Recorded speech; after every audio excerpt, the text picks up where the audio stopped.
Kwaziwai vana vaMwari kwese kwamuri vateereri.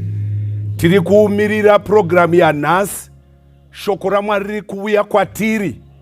Usatendera kuti upfuvugwe naJesu Kristu.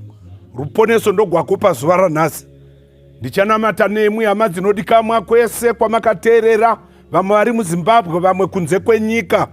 Jesu unoti iye pana Marko chapter 4 verse 3, mukushi wakabuda kundokusha, mbeu yokutanga yakawira mumugwagwa yakanungwa neshiri, yechipiri yakawira muruzhowa yakabuda haina kubereka, yechitatu yakawira parukangarabwe haina kuita vhu, haina kubereka, yakaoma pakabuda zuva. Namata yechina mbeu yakawira pavhu rakanaka.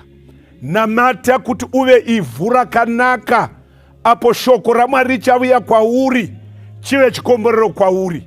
Gamuchira shoko raMwari nokuti ndo ruponeso rwako. Ngatidzorei uso tinamate.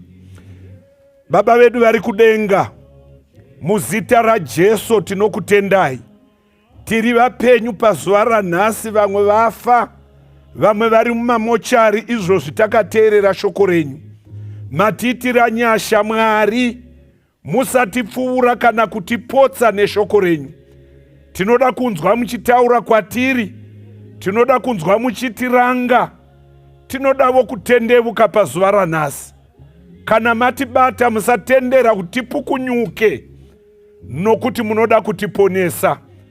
Apo muchadaidza vamwe, musapfuuravo mhuri dzedu. Vamwe pakati pedu Mwari tiri kurwara, musapfuura vanhu venyu Mwari. Vamwe vari kutsvaka mabasa, vamwe vari kutsvaka michato.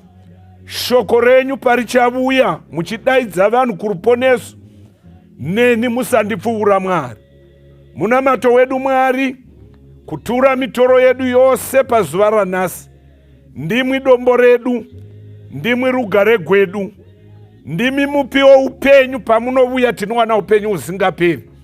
Chitikomborerai pazuva ranhasi Mwari, apo muchadaidza vamwe, neni musandipfuura Mwari.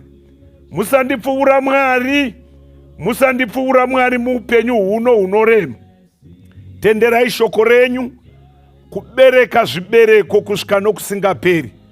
Munamato wedu wokutenda, muzita raJesu rogara nokusingaperi. Amen.